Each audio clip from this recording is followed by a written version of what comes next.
Ser crítico no es tener una mera opinión. Ser crítico es tener todo este bagaje que hemos ido dialogando hoy y que claramente no se va a alcanzar en una sola clase, tal vez no se va a alcanzar en un solo semestre, se va a alcanzar a lo largo de la vida. Podemos encontrar diferente literatura al respecto. Podemos encontrar la literatura de lo que plantea UNESCO de las competencias para el siglo XXI, o lo que dice Harvard, o lo que dicen diferentes especialistas como John Dewey, donde plantean fundamentalmente que para uno ser crítico tiene que desarrollar algunos pasos. ¿Cuáles? Primero, capacidad de escucha. 2. Conocimiento sobre el tema. 3. La posibilidad de entender múltiples perspectivas. 4. La posibilidad de entender el problema y de buscar las soluciones. Y obviamente saber ser muy asertivo cuando se quiere expresar una opinión o una postura crítica frente a otra persona. Y aquí recuerdo un poco lo que pasaba en Grecia, donde cuando decían que Sócrates era el hombre más sabio, te preguntaban, bueno, ¿y usted por qué es tan sabio? ¿O por qué la gente piensa que es tan sabio? Y lo que hacía Sócrates en últimas era preguntar. Cuando uno lee los textos que se recogen en todo en Platón, lo que encuentra uno allí es fundamentalmente que las historias que plantea que plantea Platón de Sócrates es que fundamentalmente era un diálogo, una mayéutica, donde les hacía caer en cuenta de sus errores a partir de preguntas. Entonces, esos errores se relacionaban con la argumentación. Yo me daba cuenta de que estaba equivocado porque mi percepción, mi concepto, mi idea no era la más adecuada. Entonces, ahí está exactamente la argumentación, en esa habilidad que tengo de hacer preguntas adecuadas y de hacerme preguntas adecuadas. Hola, hola. Bienvenidos al tercer episodio de ese podcast. Tema genial el que nos acompaña el día de hoy. El desarrollo de las habilidades del pensamiento crítico. Hola Eduardo, ¿cómo estás? Hola Roxana y hola para todos y todas. Ya saben, para escuchar este podcast siempre recomendamos que te prepares un rico café, que te pongas en modo aprendizaje y vamos precisamente a hablar de esas habilidades, de cómo desarrollar esas habilidades del pensamiento crítico. Vamos a empezar. Bueno, como dato les contamos que desde hace algún tiempo venimos escuchando a diferentes estudiantes, profesores, facultades en general sobre la necesidad de desarrollar el pensamiento crítico en los estudiantes. De hecho, encontramos que muchas promesas de valor en diferentes instituciones educativas, instituciones de educación superior, tienen una dirección hacia esto, a el desarrollo de las habilidades del pensamiento crítico. Entonces, aquí me pregunto, y le pregunto acá a Eduardo, ¿qué será el pensamiento crítico? Pues me parece importante que partamos todos de una única idea, de un concepto que esté uniforme en todos para que podamos desarrollar esto de la mejor manera. Así es, Roxana. De forma clara y sencilla, podemos decir que el pensamiento crítico es la habilidad de analizar información. ¿Para qué? Para tomar decisiones. En últimas, siempre nos movemos en una línea de analizar la información, cualquier información, sea la que sea. ¿Para qué? Para tomar decisiones luego. Entonces podemos partir de esta definición clave acerca de lo que se nombra como el pensamiento crítico. Discúlpame, Eduardo, te interrumpo, porque entonces esto me da pie a una pregunta. ¿Significa entonces que cualquier pensamiento no es crítico? Y aprovecho para hacerte otra, a ver si de paso aquí me la logras responder. ¿Es lo mismo tener un pensamiento crítico y criticar? Qué buena pregunta, o qué buenas preguntas. Definitivamente, no cualquier pensamiento es un pensamiento crítico. Porque si incluso vamos a hablar de uno de los pasos, el primer paso es tener información clara, tener información real, tener información objetiva para poder empezar a generar una habilidad de un pensamiento crítico. Y en ese mismo sentido responder a tu segunda pregunta, y es, efectivamente, cualquiera puede criticar, y lo vemos a diario, en las redes sociales, en diferentes medios, cuando uno habla con las personas, que sin tener un conocimiento sobre un tema particular, se empieza a criticar. ¿Por qué? Porque sí. Entonces allí, vale, allí podemos estar hablando de que simplemente uno se está desahogando, de que está dialogando, de que está conversando, pero no está desarrollando una habilidad del pensamiento crítico. Entonces, para ello podríamos hablar esencialmente de dos elementos claves a la hora de empezar a desarrollar habilidades del pensamiento crítico. El primero es conocer sobre el tema. ¿Y qué debo hacer para conocer sobre el tema?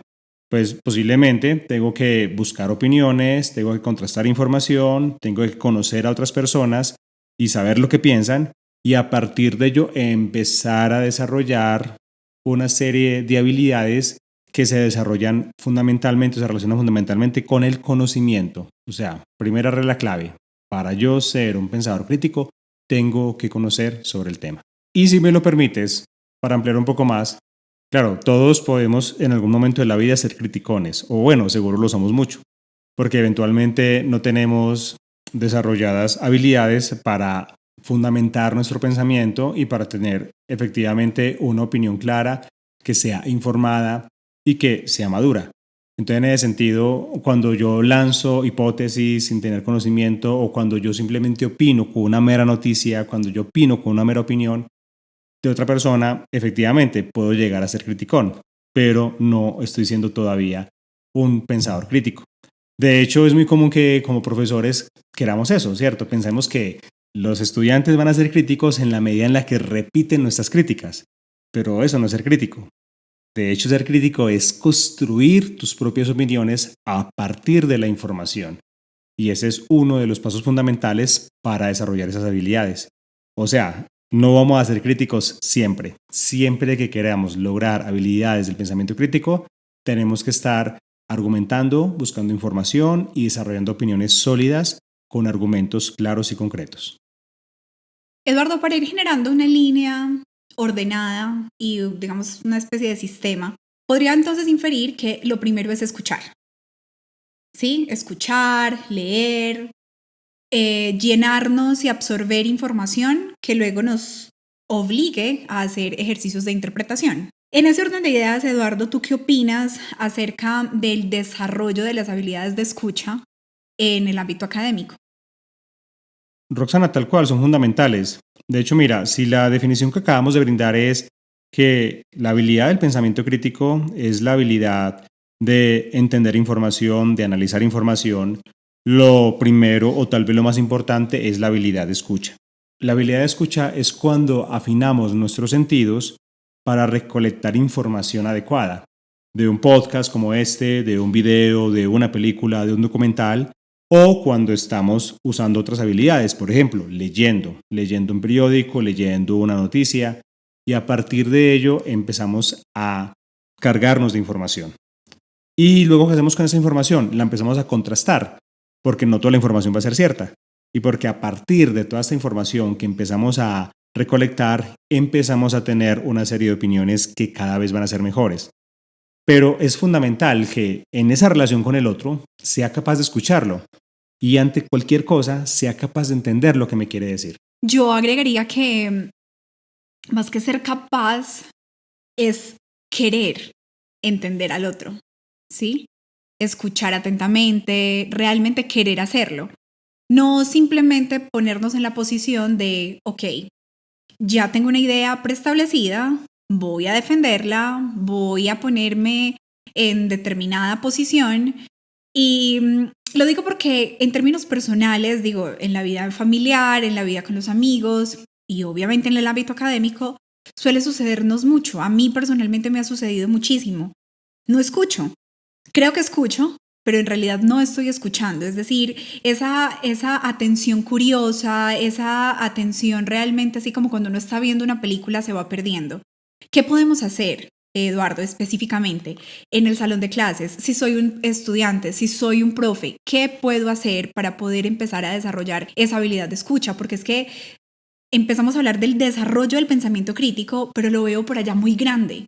Y para llegar a ese desarrollo del pensamiento crítico, lo que voy entendiendo es que hay una escalerita, ¿cierto? Y el primer peldaño de esa escalera es escuchar. Entonces, ¿qué acciones concretas? Si soy un estudiante, ¿qué acciones concretas tengo que llevar a cabo para desarrollar esa habilidad? Si soy un profe que quiero desarrollar esas habilidades del pensamiento crítico, ¿qué acciones concretas debo llevar a cabo para que mi estudiante aprenda a escuchar? Efectivamente, lo que nombras es cierto, a todos nos pasa que perdemos esa curiosidad o si se quiere desde la filosofía esa capacidad de asombro para entender, para escudriñar y para comprender mejor aquello que otras personas nos están contando, que nos están narrando. Y claro, eso nos lleva a la escuela, indudablemente. En la escuela es tal vez uno de los lugares donde mejor podemos desarrollar esas habilidades. Hay diferentes propuestas muy concretas a lo que tú nombras. una propuesta de Matthew Lipman cuando habla de la filosofía para niños, cuando habla de la comunidad de indagación y cuando habla literalmente del desarrollo del pensamiento crítico. Él dice que la comunidad de indagación es un espacio donde los estudiantes, y en este caso pueden ser estudiantes de 5, 6, 7 años, prácticamente entre más jóvenes o entre más niños sean mejor, es esa habilidad que tenemos de desarrollar pensamientos, opiniones a través de las ideas de otras personas. Entonces, por ejemplo, Matthew Lipman dice, cuando hablamos de la filosofía para niños, estamos hablando de esa habilidad que tenemos de sentarnos en un grupo de 20, 30, 40 estudiantes y cada uno tenga la habilidad de expresar lo que quiere expresar. Y luego los otros compañeros pueden criticar, pueden nombrar, pueden repreguntar para entender mejor lo que quiere decir. Pero esto siempre desde unas normas, desde la norma de levantar la mano, desde la norma de una escucha consciente y activa, que va a ir generando en las personas esa habilidad de la escucha. ¿Desde dónde? Desde niños. Esa es una actividad práctica concreta que podemos desarrollar. Y bueno, no solamente desde la escuela, cualquier padre lo puede desarrollar desde su casa, con sus hijos, con su familia, en la mesa, sentados comiendo, con la habilidad de escuchar activamente. ¿Sí? Ese sería el primer elemento. Ahora, si nos vamos un poco más lejos, desde Aristóteles y desde Sócrates, si se quiere, Sócrates planteaba el tema de la mayéutica, que es la habilidad precisamente de preguntarnos. Sócrates decían todos que era muy sabio, y él decía una frase que es bastante irónica porque él dice, solo sé que nada sé, y con eso lo que efectivamente estaba nombrando es que no conocemos todo. Entonces lo que hacía Sócrates con la mayéutica era llegar a preguntarle a otras personas, a otros filósofos, a otros amigos en la plaza de mercado en Atenas, ¿qué es lo que piensas? ¿Cómo lo piensas? Y los invitaba a reflexionar sobre sus propios argumentos. Entonces, en ese sentido, las habilidades del pensamiento crítico también se relacionan directamente con la argumentación, que es esa habilidad que tenemos para encontrar cuáles son los puntos de vista más exactos, más coherentes, más confiables y aquellos que son más falibles, más fáciles de criticar, más fáciles de verificar que haya algún tipo de falsedad. Eduardo, me parece que es un reto muy complejo. ¿No crees que esto implica el desarrollo de unas habilidades socioemocionales que no son tan fáciles de abordar desde el ámbito académico? Definitivamente, Roxana. Podríamos decir, para, digamos, dividir un poco las aguas frente a lo que hablamos de desarrollo de competencias, que los especialistas están de acuerdo con dos tipos de competencias o habilidades. Unas que son más socioemocionales o que mejor son socioemocionales o habilidades blandas y otras que son las habilidades duras o las habilidades de orden cognitivo, las intelectuales. Entonces aquí estamos jugando a ambas. Estamos jugando al desarrollo de unas habilidades que tienen que ver con la búsqueda de información, que es una habilidad claramente dura, intelectual, pero también con una habilidad blanda, que es esa habilidad de la escucha, esa capacidad de poder escuchar al otro y a partir de escuchar al otro, poder tener un criterio propio. Entonces, en ese sentido, siempre vamos a estar jugando a ambas, si se quiere, a ambas habilidades, a ambos tipos de competencias. ¿Qué es lo importante? Que ambas siempre se estén trabajando en los diferentes procesos de formación, que siempre sean a la luz, que siempre salgan. Por ejemplo, la comunidad de indagación es una comunidad que tiene ambas habilidades. Cuando un estudiante explica o habla sobre un tema, claro, están allí de entrada habilidades de orden intelectual, la habilidad que tiene de hablar de un tema, de conceptualizar, pero también está la habilidad socioemocional que es de relacionarse con el otro y de poder, por ejemplo, explicar, mirarlo a los ojos, hablar con tranquilidad. Entonces allí siempre van a estar presentes. ¿Qué es muy importante? Y sería un paso más de los que estamos hablando. Que el profesor siempre tenga muy claro cómo está uniendo siempre ambas habilidades. De hecho, una de las grandes quejas que encontramos en la escuela, en la universidad, es que en la universidad, y lo decimos de una forma incluso muy simple, debería formar a más personas, en términos de la persona. Claro, es un concepto muy ambiguo, pero muchas veces lo que quieren decir es que efectivamente debemos formar a personas tanto en el ámbito de lo intelectual, de lo cognitivo, como de las habilidades blandas y de lo socioemocional. Tremendo, porque esto entonces lo que quiere decir es que si bien se pueden abordar desde un marco o desde el otro, para poder hablar realmente del desarrollo de esas competencias, sí o sí tendríamos que estar redactando resultados de aprendizaje, tendríamos que estar encaminados en el logro de objetivos mixtos, por decirlo de alguna manera. Así es, y me gusta que nombres el tema de los resultados de aprendizaje, ahora en Colombia tan en boga desde el 2019. Por un lado, debemos pensar siempre en qué es lo que un estudiante tiene que alcanzar en términos cognitivos, claro está. Entonces, claro, el estudiante tiene que saber acerca del tema de administración, de derecho, de economía, de la carrera que se esté graduando. Pero también tiene que contrastar eso con la realidad emocional, con la realidad de la ética, con la realidad de aquello que va a desarrollar en un contexto determinado. Entonces, cuando se redactan los RA, los resultados de aprendizaje, cuando se redactan los logros en los colegios o los indicadores de logro o las competencias, siempre debemos estar pensando en ambos. ¿Para qué? Para desarrollar esas habilidades del pensamiento crítico.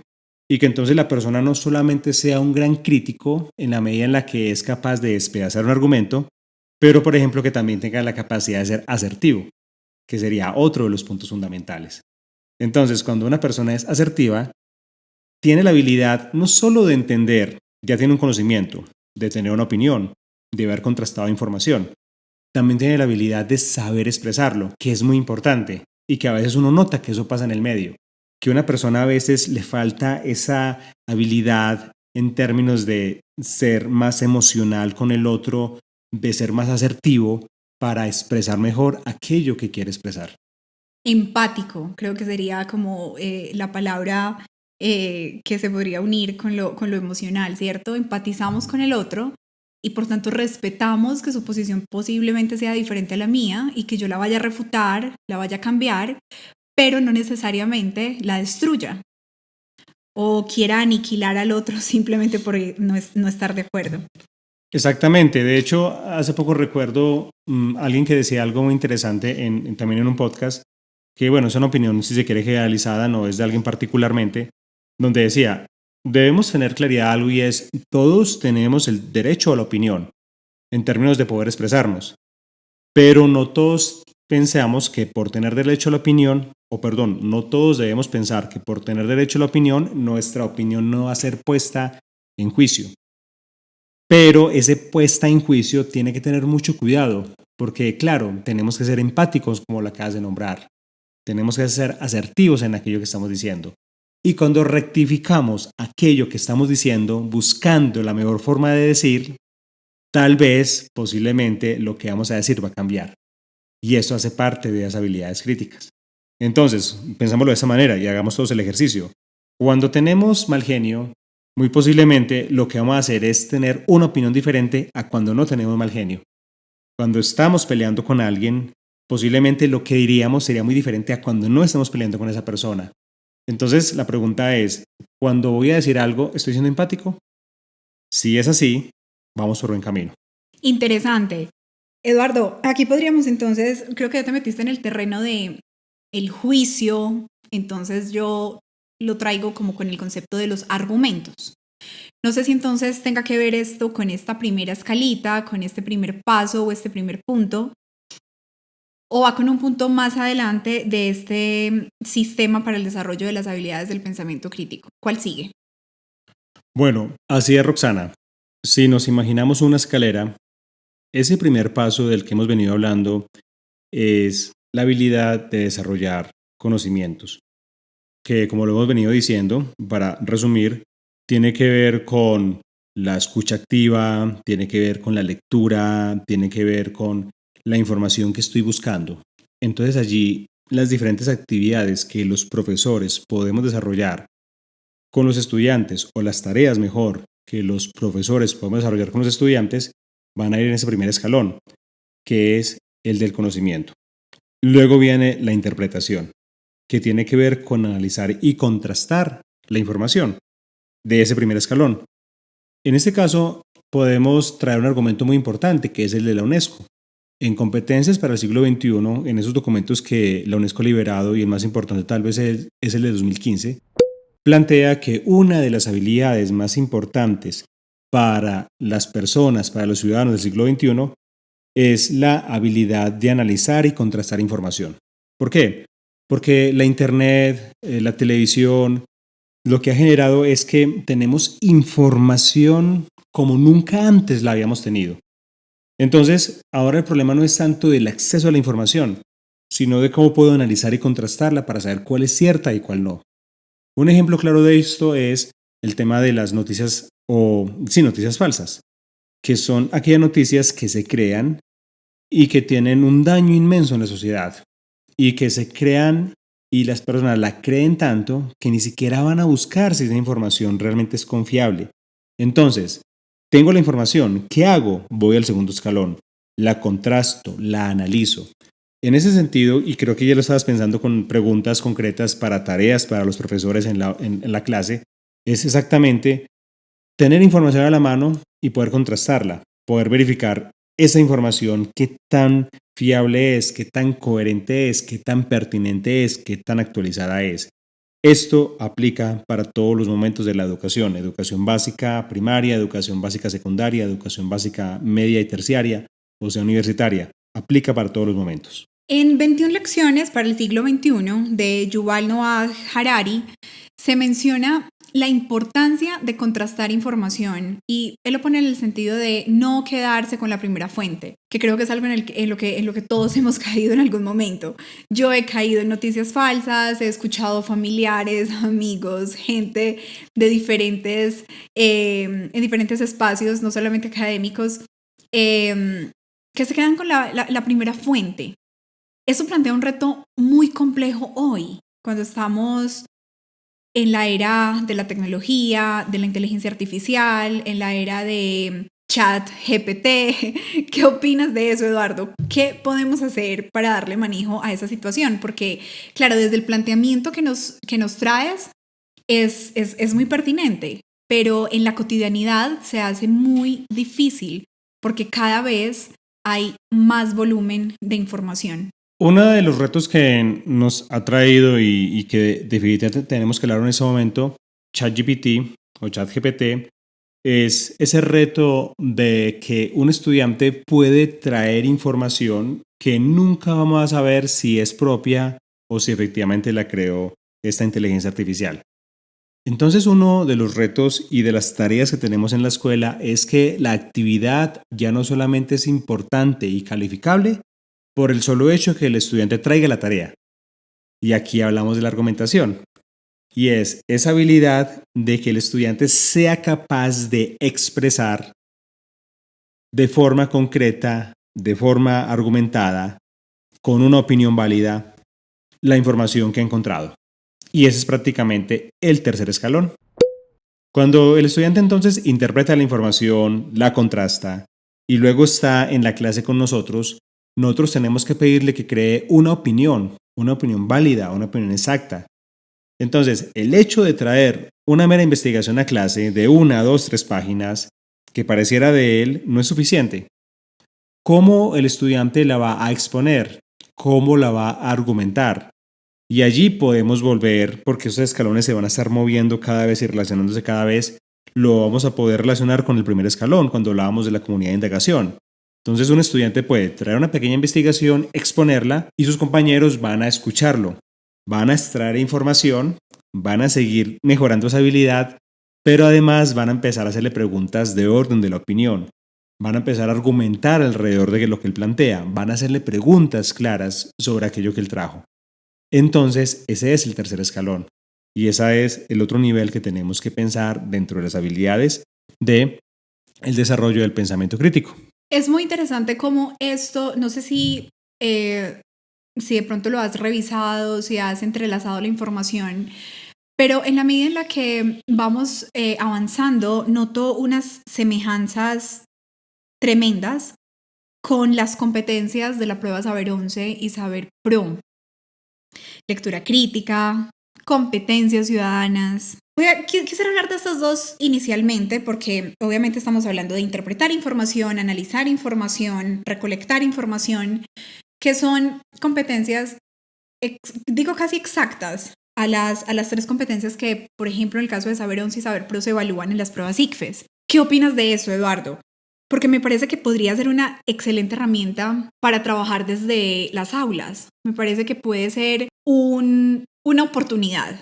A veces vemos la evaluación como por allá, muy lejos, al final de un proceso, pero si revisamos esto de cara a esas competencias, voy inicialmente hablando de lectura crítica y de competencias ciudadanas, que nos habla del multiperspectivismo, del pensamiento sistémico, de la argumentación, se me viene un mundo de posibilidades. En realidad, se me viene todo un mundo de posibilidades. Ya evidencias diseñadas, ya afirmaciones diseñadas para que luego los profes y los mismos estudiantes diseñen sus propias actividades para el desarrollo de esta gran competencia del desarrollo del pensamiento crítico, de esta habilidad. ¿Qué opinas al respecto y qué consejos nos podrías dar para traer esto al aula? Claro que sí.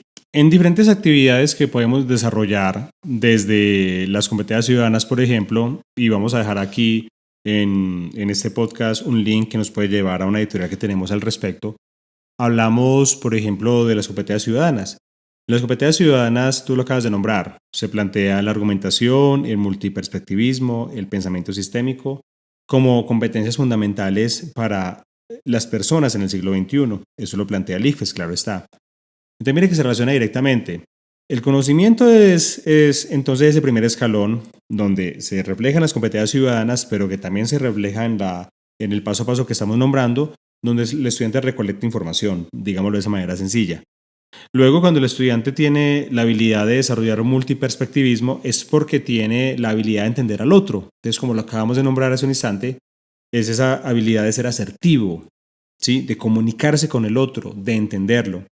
Y cuando hablamos de la argumentación, que es ese punto en el que estamos hablando en este momento, de ese escalón, de crear esa opinión, de exponer esa opinión, entonces estamos hablando de la habilidad que tiene el estudiante de poder encontrar argumentos falibles, fácilmente descartables, o al contrario, argumentos robustos, confiables, verificables. Y eso aplica no solamente para cuando alguien está hablando y yo argumentar en contra o a favor de lo que él dice, también cuando yo estoy leyendo un texto, un paper, un artículo académico, un libro, cualquier cosa que esté leyendo, o simplemente cuando esté escuchando una conversación. Entonces mire que hay una relación directa, Roxana. También podemos encontrarla en el área de lectura crítica. En lectura crítica, la primera competencia es la interpretación. Entonces allí es donde podemos ver que siempre que uno se va a relacionar con el conocimiento, hay una interpretación de por medio. Me gustó mucho este planteamiento y aquí entonces voy a hacer simplemente una pausa pequeñita para ampliar y digamos hacer más eco de la invitación y esa no ver la evaluación en el final, sino atraer la evaluación a esos procesos del día a día. Ya existen, ya están diseñadas, ya tienen unos niveles de desempeño diseñados, ya tienen unas evidencias planteadas, entonces aprovechémoslas. Me parece una herramienta muy, muy interesante trabajando o bueno, vinculando esto del desarrollo del pensamiento crítico. ¿Cuál sería entonces el siguiente paso, Eduardo? En el siguiente paso, como lo hemos venido hablando un poco porque se relaciona con esa comunicación asertiva, con esa habilidad de escuchar al otro y con esa habilidad, claro está, de expresarlo adecuadamente, el cuarto paso tiene que ver con la expresión, que la expresión tiene diferentes mecanismos, ¿sí? Uno puede expresarse por un texto escrito, uno puede expresarse de forma oral, uno puede expresarse por medio del arte, uno puede expresarse por medio de diferentes símbolos del lenguaje. Entonces allí está el cuarto punto. Por ejemplo, y si lo relacionamos con comunicación escrita en la prueba Saber Pro y TIT nos pide un texto argumentativo al estudiante. Entonces, cuando el estudiante tiene un conocimiento, ha interpretado la información, ha creado una opinión, puede exponer un buen texto argumentativo, ¿sí? O cuando el estudiante está, por ejemplo, terminando una investigación y tiene que exponerla a los jueces, allí tiene que exponer todo lo que ha desarrollado. ¿Y qué es lo que ha desarrollado en última son una investigación?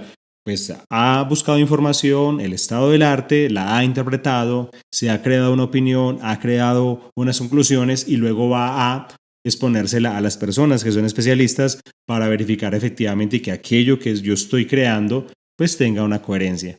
Ese es el cuarto punto. Entonces aquí ya hemos hablado con algunas actividades concretas de exponerlo. También podemos decir que lo puedes poner a través del arte, a través de una maqueta, a través de un lenguaje de programación. Entonces hay múltiples e inmensas formas de expresarlo y de exponerlo. Pero siempre, recordemos desde una perspectiva del respeto, porque aquí estamos hablando de una forma tal vez muy académica, pero cuando hablamos del salón de clase, donde simplemente estamos hablando con estudiantes que están dando su opinión, expresando su opinión, la pregunta es qué tan asertivo estoy siendo en lo que estoy nombrando. Eduardo, de aquí voy a meter un poquito a inglés, porque es que nos queda muchas veces esa segunda lengua como un poquito rezagada, como que es para algunos programas, como que de pronto si quiero o no quiero en el colegio aprenderlo. Pero por ahí había escuchado a alguien que decía, un idioma, una vida. O sea, 2 idiomas, 2 vidas, 3 idiomas, 3 vidas. Y cuando estás en ese camino y realmente sabes que puedes dominar una segunda lengua, te das cuenta que efectivamente es así. Tu perspectiva del mundo cambia, la forma de acercarte al conocimiento cambia. De hecho, cuando puedes buscar, información en una segunda lengua sobre un mismo tema, te das cuenta de la innumerable cantidad de cosas que existen. Entonces aquí también interesante invitar a que no solamente nos quedemos en esa base del conocimiento en nuestra lengua, sino tener esa posibilidad de hacerlo en otras. ¿Qué opinas de eso y cómo se podría incluir ahí? El inglés definitivamente es una realidad. Y digo que es una realidad porque tal vez los que estudiamos hace 20 años en la universidad vimos el inglés como una opción, así como tal vez hace 30 años estudiar y aprender cómo se manejaba un computador, cómo se utiliza la herramienta también era una opción. Pero hoy es una realidad. Hoy, quien diga no quiero manejar un computador, pues claramente se está perdiendo una gran posibilidad de aprender. De hecho, no me imagino una persona que en estos momentos es un profesional diga no voy a tocar un computador. La mayoría tal vez tenemos que hacerlo, casi todos. Y con el inglés pasa muy igual. Obviamente hay una mayor resistencia y tal vez en términos prácticos no tenemos que usarlo tanto porque claramente podemos vivir en un país donde el inglés no se usa como vivir en Colombia y en algunos lugares particulares. Pero es un hecho que la información que muchas veces encontramos en inglés es mejor que la información que encontramos en español, más porque gran parte de la producción intelectual de estudios se dan en el idioma inglés, ¿sí? No digamos entonces solamente que es una necesidad en términos de trabajo, sino que también es la posibilidad de enfrentarme a más información que me lleva siempre a ese primer paso del que estamos hablando y que se relaciona claramente con las pruebas Saber Pro, TIT y con Saber 11. Muy bien, Eduardo. Podríamos decir que hasta acá entonces este último peldañito en el que estamos de expresar se relacionaría con la entrega de evidencias, ¿cierto? Con esa parte ya evaluativa, cómo yo como profe o como yo como estudiante puedo demostrar que sí sé algo, ¿cierto? Ahí hablaríamos de esas evidencias. Pero me imagino que no se queda ahí. Me imagino que llega a un segundo nivel o a un último nivel. ¿Cuál sería ese, Eduardo? Así es, Roxana. En este último escalón, en este último peldaño de lo que hemos venido dialogando, podemos insertar el tema de la evidencia. ¿Qué es la evidencia? La evidencia es aquello que nos demuestra que un estudiante está aprendiendo. Y incluso hay una definición de pensamiento crítico que precisamente nos dice que el proceso de generación de conclusiones basados en la evidencia se denomina pensamiento crítico. Entonces, la pregunta es, ¿cuándo realmente podemos decir que un estudiante es crítico?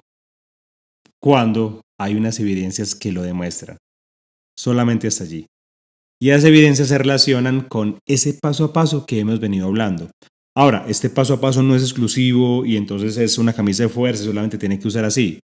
Pero definitivamente en lo que coincide la literatura en términos generales es en que se requiere, reiteremos de una vez y de nuevo, se requieren unos conocimientos, se requiere una interpretación, se requiere una creación de opinión, se requiere una expresión de esa opinión por diferentes medios y por último se requiere entonces esa expresión de las evidencias y que siempre van a tener relación con la metacognición y con la autorregulación.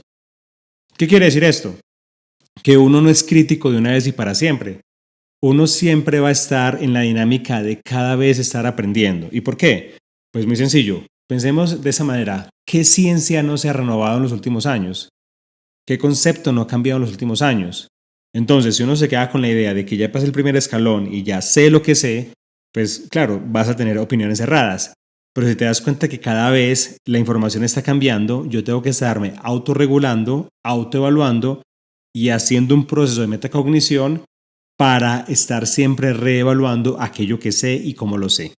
Ese es el último paso, efectivamente, Roxana. Y ahí es donde las evidencias se pueden palpar. También podemos recomendar el uso de las rúbricas. Hay rúbricas para evaluar el pensamiento crítico y las habilidades de pensamiento crítico.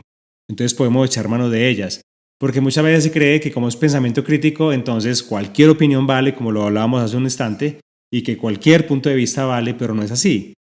Claro, sí vale la opción de que una persona exprese su punto de vista, pero recordemos que siempre ese punto de vista va a estar sujeto a la verificación, al contraste, al diálogo y posiblemente a la argumentación y a la crítica constructiva.